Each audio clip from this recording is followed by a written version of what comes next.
Eksodo Kapitulo 15. Awit daplin sa dagat.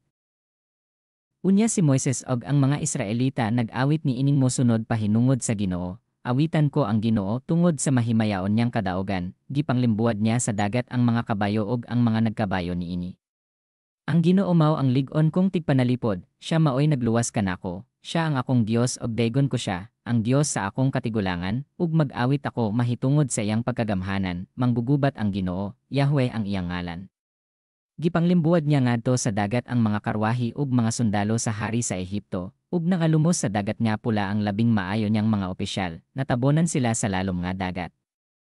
Ug naunlod sa kahiladman sa bato, gamhanan, o Ginoo, ang tuo mong kamot, gidugmok ni ini ang mga kaaway, sa imong harianong kadaogan, gipo mo ang imong kaaway, ang imong kasuko nagdilaab og misunog kanila sama sa dagami.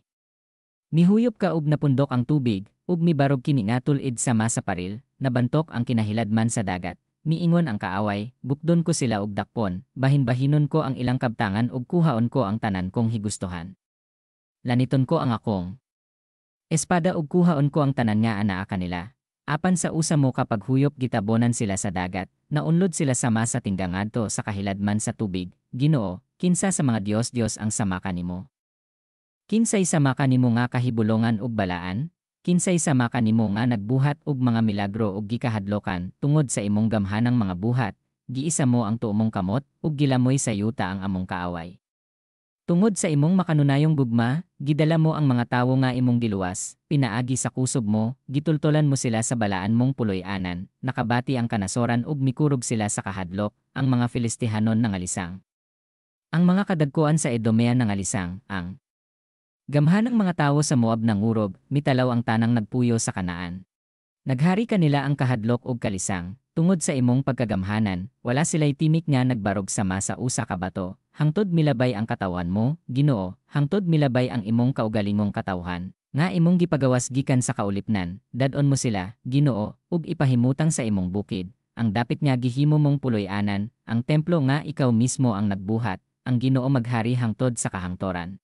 Ang awit ni Miriam, sa dihang ang mga kabayo sa hari sa Ehipto uban sa mga karwahi ug sa mga nagdala niini milatas sa dagat, gipatikyop sa Ginoo ang dagat balik sa naandan ug mitabon kini kanila. Apan ang mga Israelita milatas agi sa namalanga dagat, unya si Miriam, ang babayeng propeta nga igsuon ni Aaron mikuhag tamborin og nanggula ang tanang mga babaye og misunod kanya. Gitugtog nila ang mga tamborin og nanayaw sila. Si Miriam miawit alang kanila, awiti ang Ginoo kay mahimayaon ang iyang kadaogan, gilimbuad niya sa dagat ang mga kabayo og ang mga nagkabayo niini. Ang pait nga tubig, gikan sa dagat nga pula gidala ni Moises ang mga Israelita ngadto sa kamingawan sa shore. Sulod sa tulo ka adlaw wala sila'y nakitang tubig. Unya miabot sila sa maraapan wala sila makainom sa tubig didto kay paitman kini kaayo, busa ginganlan kinig mara. Nagmulo ang katawan kang Moises og nangutana, unsa may atong imnon? Unya nagampo si Moises sa Ginoo og gipakitaan siya sa Ginoo og kahoy.